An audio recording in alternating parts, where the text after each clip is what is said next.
Muy buenos días. Lo que acabamos de ver, es decir, cómo 4 personas acaban de bajar aquí al bautisterio, que ahora está tapado, donde han sido sumergidos en agua. Eso que acabamos de ver es lo que se conoce como bautismo, que como ya se ha adelantado y se ha dicho anteriormente, no es otra cosa que sumergir en agua, enterrar en agua. Pero créeme que lo que has visto no es un rito religioso, no es una costumbre, ni algo superficial que hubiese que hacer o que cumplir por una especie de protocolo religioso como para hacer todas las cosas de determinada manera. Lo que acabamos de ver es una realidad espiritual que no has podido ver con tus ojos físicos. Y de esa realidad me gustaría hablarte.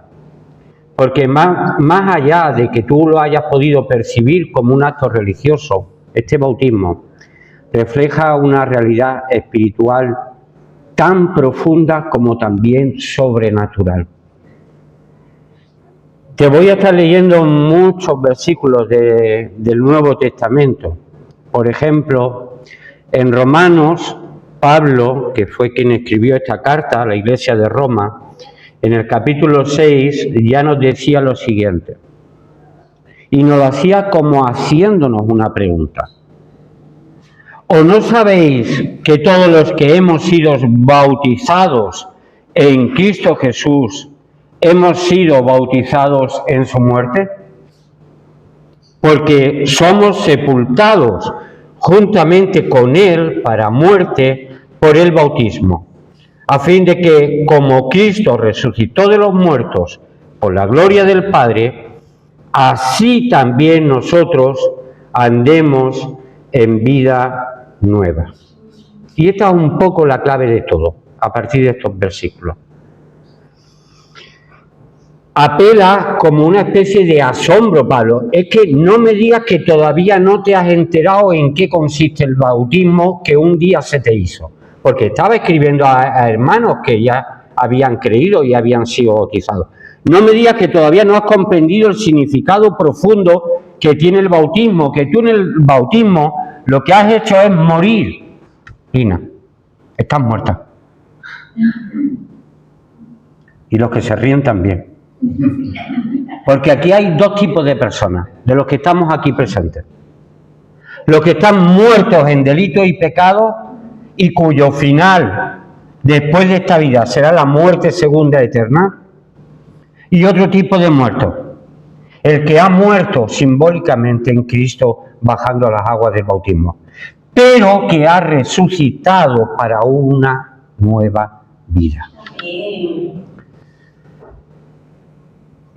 Enterrado con y en Cristo para resucitar, para andar o andemos, como dice literalmente el texto, andemos en vida nueva. Podría leerte muchos versículos que siguen ahondando y profundizando en eso, en este mismo asunto.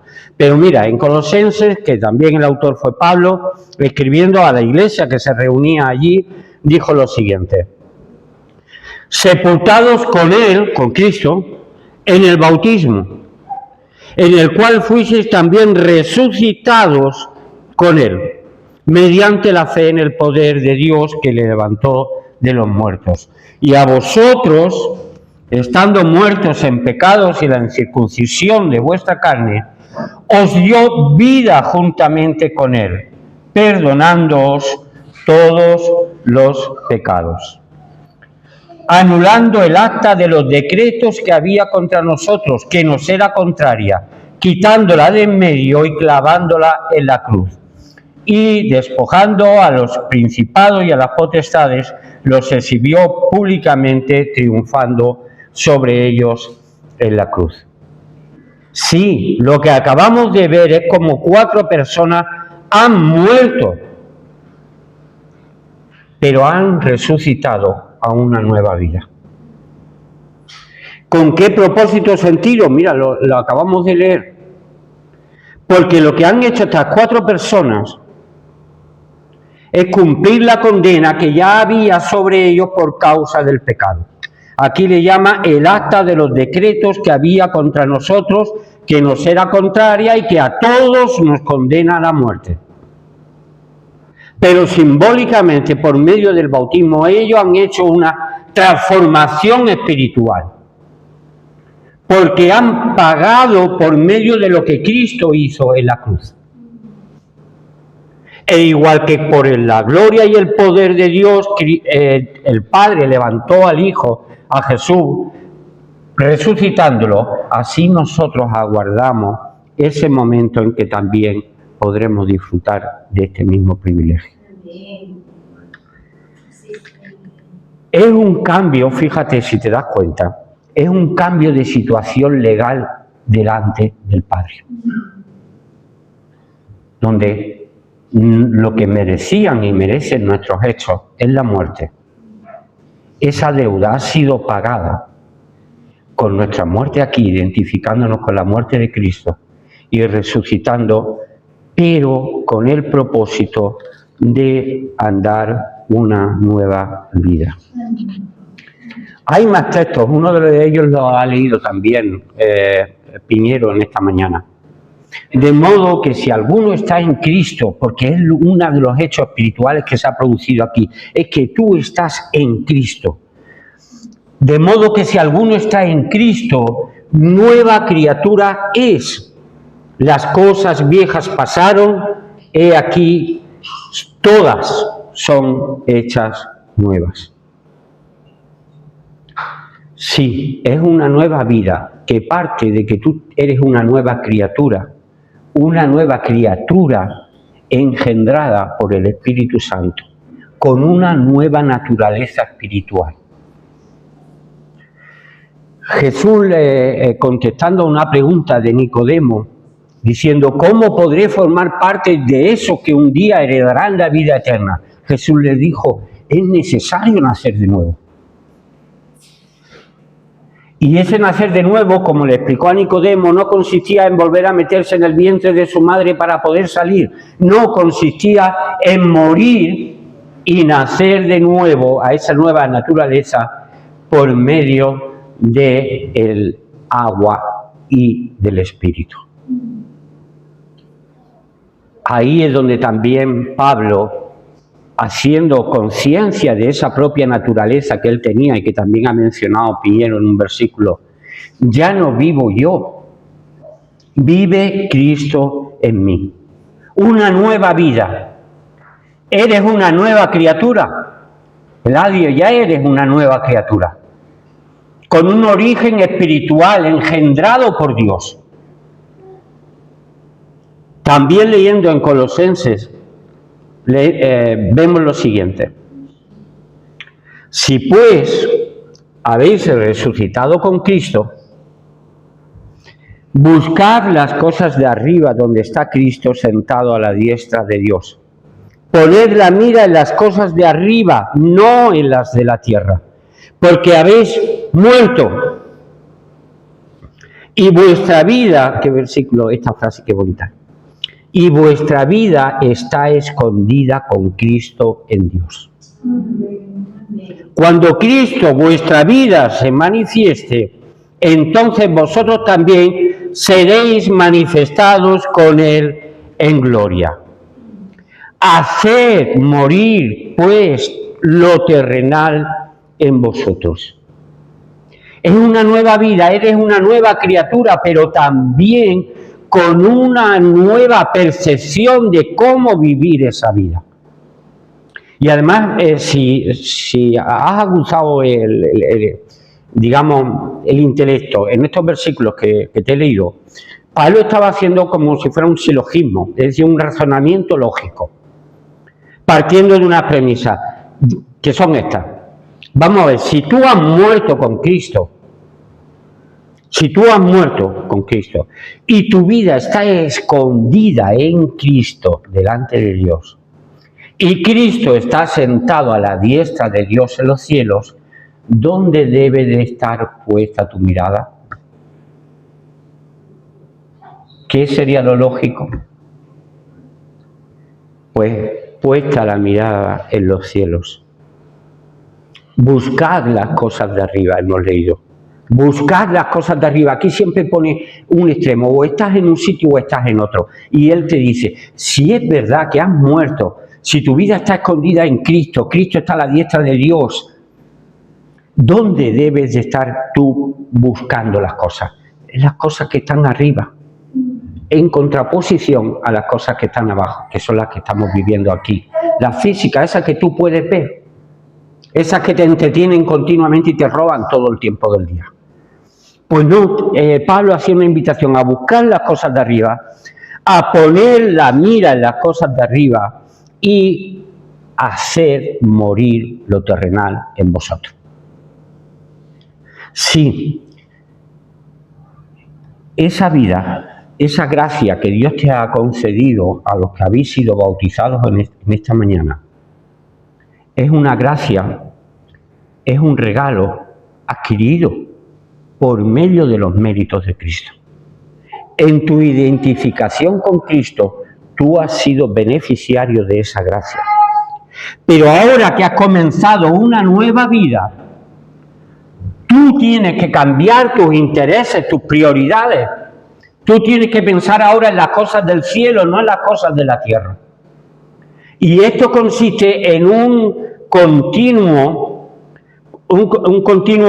esforzarse, en un progreso, en un cambio que no consiste en cómo tú exteriormente te adhieres a una forma de religión, sino es un cambio que se produce dentro de ti. Muchas veces no entendemos estas cosas. Jesús, por ejemplo, le dijo a unos que estaban diciendo, hay que ver que tus discípulos no se lavan las manos y están comiendo con las manos sucias. Y Jesús les dijo, no es lo que entra por la boca lo que contamina al hombre, sino lo que sale del hombre, porque de su corazón sale. Tú tienes ahora una misión, un reto, es progresar en esa vida, en esta nueva vida, siendo una nueva criatura, para alcanzar el desarrollo de esa nueva criatura. Por eso la misma Escritura muchas veces nos dice, erais niños al principio, pero debéis de ir madurando, debéis de ir creciendo, aumentando vuestro conocimiento y vuestro sentido de en qué son las cosas prioritarias para ti. Lo de arriba, en contraposición con lo que está abajo, podríamos decir que lo que es efímero y temporal, lo que es aquí en la vida, en contraposición con lo que es eterno. O también, para que lo tengas claro, que no te dediques a aquellas cosas que te matan, sino que tengas en cuenta lo que te da la vida. Cuando tú comienzas esta nueva vida y es siendo una nueva criatura que empieza desde bebé,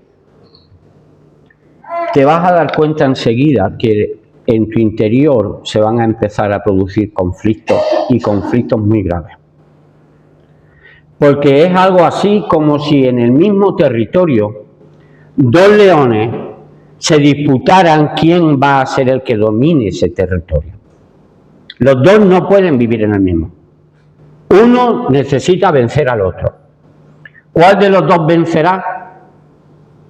El más fuerte. O dicho de otra manera, aquel que esté mejor alimentado. Dentro de ti hay ahora una naturaleza espiritual que te quiere conducir de una manera distinta como tú lo hacías antes. Pero luego está ese otro león viejo que está pegado a lo terrenal, a lo mundano, a la carne, que va a querer seguir dominando ese territorio. ¿A quién piensas tú alimentar de estos dos? Te leo en Romanos lo siguiente. ¿Qué diremos pues? Y es un poco largo el texto, pero presta atención y así no tengo que explicártelo.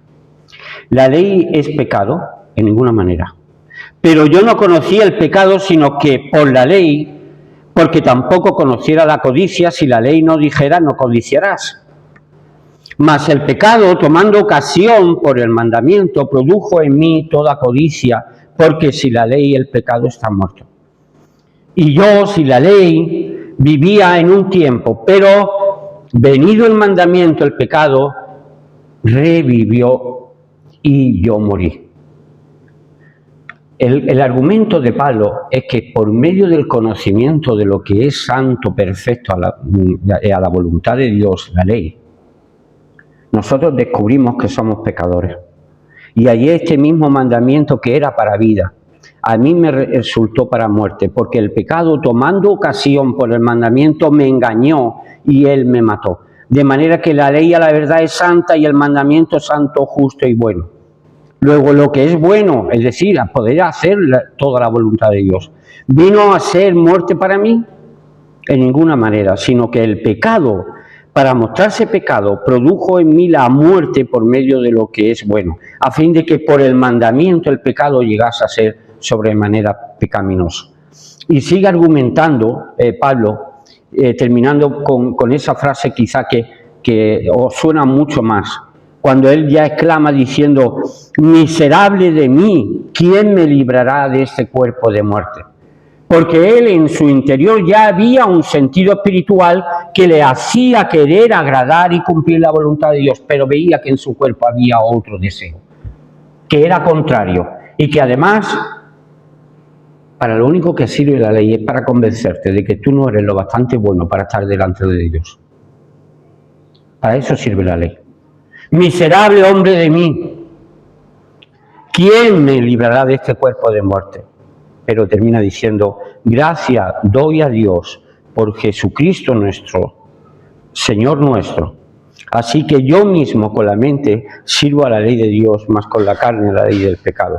Y luego empieza argumentando en el capítulo 8 de Romanos acerca de lo que significa esta nueva concepción de esta nueva vida que vosotros empezáis.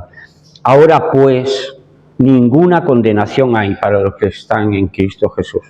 Los que están en Cristo, su vida escondida en Cristo, allí en el trono a la diestra del Padre. Ninguna condenación hay para los que están en Cristo Jesús, los que no andan conforme a la carne, sino conforme al Espíritu. Porque la ley del Espíritu de vida en Cristo Jesús me ha librado de la ley del pecado y de la muerte. Porque lo que era imposible para la ley, por cuanto era débil por la carne, Dios, enviando a su Hijo en semejanza de carne de pecado, y a causa del pecado, condenó al pecado en la carne, para que la justicia de la ley se cumpliese en nosotros. Por eso necesitábamos morir. Pero una vez muertos, que no andemos conforme a la carne, sino conforme al Espíritu. Porque los que son de la carne piensan en las cosas de la carne, pero los que son del Espíritu, en las cosas del Espíritu. Porque el ocuparse de la carne es muerte, pero el ocuparse del Espíritu es vida y paz. No sé si lo has entendido, pero en esa lucha interior está el león de la carne y el león del espíritu. Uno quiere realmente desarrollar esa vida espiritual en armonía con la voluntad de Dios, pero va a haber otro que te va a estar empujando continuamente a hacer lo contrario. El ocuparse de la carne es muerte y el ocuparse del espíritu es vida. ¿A quién vas a alimentar de esos dos leones? Date cuenta que no es no es menor, ¿no? Esto, porque es la clave de que en tu vida puedas progresar o no progresar. Ahora nos remitimos, si queréis, a otros versículos que también os son muy conocidos para aquellos que ya tenéis cierto conocimiento de las Escrituras.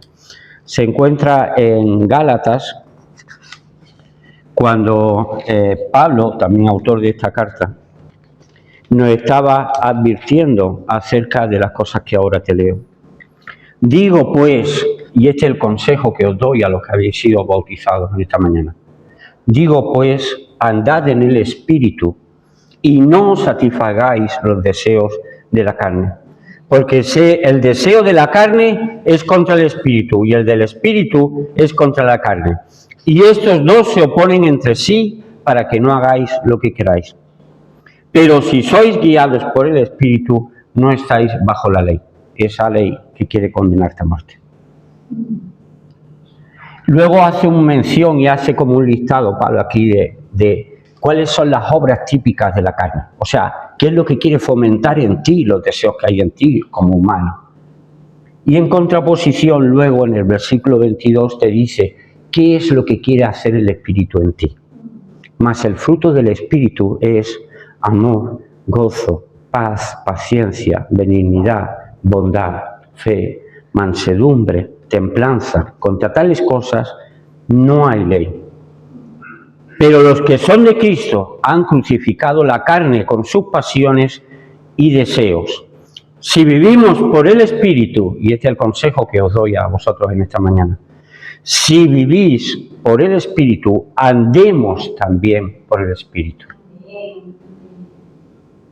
Vamos a tener ese conflicto continuamente. Y va a haber continuas luchas dentro de ti a nivel emocional, con tus sentimientos, con tus pensamientos, con lo que haces o no haces o lo que dejas de hacer. Pero entiende que eso es algo natural, o sea que es un proceso que va a ocurrir en ti, quieras tú o no quieras, porque entre otras cosas, al formar parte y ser ahora propiedad de Dios, propiedad de Cristo, porque Él te ha comprado con su sangre, te has hecho enemigo de aquel que gobierna en este mundo. También es verdad, no solamente vas a tener conflictos internos, es que vamos a vivir en tierra hostil.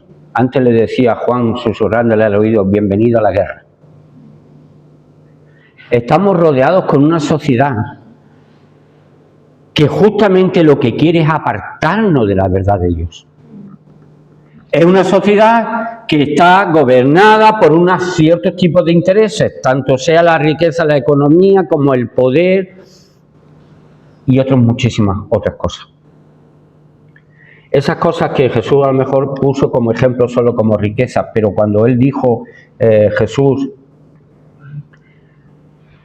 cuando estaba orando al Padre, poco antes de partir, Juan recoge la oración más larga que sabemos que hiciera Jesús, por lo menos que pudiéramos saber qué fue lo que dijo. Está en Juan 17. Y entre otras cosas, Jesús dijo, no ruego que los quites del mundo, le estaba diciendo al Padre, sino que los guardes, hermano. Porque sabías dónde íbamos a estar viviendo. ¿Hasta cuándo? Hasta cuando partamos con Él o Cristo vuelva por nosotros por segunda vez. Y hacía una declaración que tú tienes que también ser consciente. Jesús dijo al Padre, no son del mundo, como tampoco yo soy del mundo. Entiende a quién pertenece, a quién tienes que servir. Jesús dijo, no puedes servir a dos señores, porque o sirves a Dios, o sirves a Cristo, o sirves a la riqueza, y uno se opone contra la otra. La riqueza, también dice la palabra que el amor al dinero es la raíz de todos los males. Si vemos cómo está moviéndose la sociedad actualmente, vemos que desde el punto de vista geopolítico, casi todo se mueve por el interés del dinero y del poder. Y todas las luchas que hay involucrando a nosotros en guerras que ni nos van ni nos vienen, es para que unos puedan disfrutar de esa riqueza y ese poder. ¿Pero a costa de qué? De que nos están haciendo perder nuestra propia identidad, de que perdamos el sentido del bien y del mal, que se esté perdiendo la moral, que ya no haya honor, que la verdad no sea lo normal, sino la mentira sea lo habitual, que realmente se esté minando lo que es la base de la sociedad, que es la familia, que estemos peleándonos unos contra otros, dividiéndonos. ¿Sabéis en qué consistió la oración esta que te decía antes de Jesús en Juan 17? Lo que más le preocupaba era la unidad. Que ellos sean uno como tú, oh Padre, y yo somos uno, que ellos también sean uno. ¿Creéis que no vamos a querer dividirnos? Ya no solamente ese conflicto mismo interior que tú tienes contigo mismo, de que uno quiere ser el que mande sobre el otro, sino que en el mismo entorno en el que tú te vas a mover, y a veces desgraciadamente hasta dentro de la misma iglesia, vas a tener que enfrentarte con ese tipo de situaciones. Por gente que todavía no ha entendido la auténtica transformación espiritual que debe de haber en nosotros. Que no se trata de las apariencias. Que la iglesia no es decir, voy el domingo a la iglesia. No, tú eres iglesia todos los días de la semana. Otra cosa es que tú quieras congregarte, reunirte, ser iglesia determinados días también de la semana para tener con qué compartir con tus hermanos. Que tú no te has ganado, ni te vas a ganar el perdón delante de Dios siendo, permitidme la expresión, un buen cristiano, sino siendo de Cristo y estando en Cristo. Y como decía Pablo, en toda vuestra manera de vivir, en todos los ámbitos, que tú de hecho eres un ser complejo, que estás compuesto por espíritu, por alma y cuerpo. El cuerpo es el que te quiere arrastrar a una determinada vida, pero tu alma no va a encontrar paz y vida si tu espíritu, con la presencia del Espíritu de Dios, no es el que está gobernando tu vida. Bienvenido a la guerra. Esto es una guerra sin cuartel. Aquí no hay prisioneros ni rehenes. Aquí no hay concesiones, no hay pactos. Aquí no hay tregua. El enemigo no se va a tomar ninguna tregua. Y si nosotros no somos conscientes de estas cosas, pues entonces seremos devorados, seremos aprisionados por todo ese entorno, esta sociedad que nos rodea. No pierdas nunca tu identidad, saber a quién perteneces, quién pagó por ti, a quién debes de servir, dónde tienes que tener puesta tu mirada, cuáles son las cosas que tienes que estar buscando, cuáles son las cosas que tienes que estar alimentando dentro de ti, cuáles son las cosas en las cuales tú debes de estar ocupándote. ¿Para que qué? Para que el Espíritu triunfe para vida eterna en ti. Porque ese es el final. Es verdad. Parece que te lo estoy pintando como que esto es lo más triste y lo más de esto que te pueda pasar. Pero no, es la mejor y la mayor de las aventuras. ¿Sabes por qué? Por una simple cosa. Porque en Cristo somos más que vencedores. Porque la muerte ya no tiene autoridad sobre ti. Y porque el que venció te ha prometido que está preparando un lugar para ti en los cielos. Hay dos tipos de personas aquí en esta sala. Los dos están muertos. Uno sigue muerto en sus delitos y pecados y cuyo final es la muerte, y otros que hemos decidido morir y esconder nuestra vida en Cristo, para vivir para Cristo, para fomentar la comunión y la armonía con Dios en Cristo. ¿Para qué? Para que un día podamos estar en la casa del Padre, donde muchas moradas hay. Que el Señor nos acompañe a cada uno de nosotros en ese camino hasta el final. Que Dios os bendiga.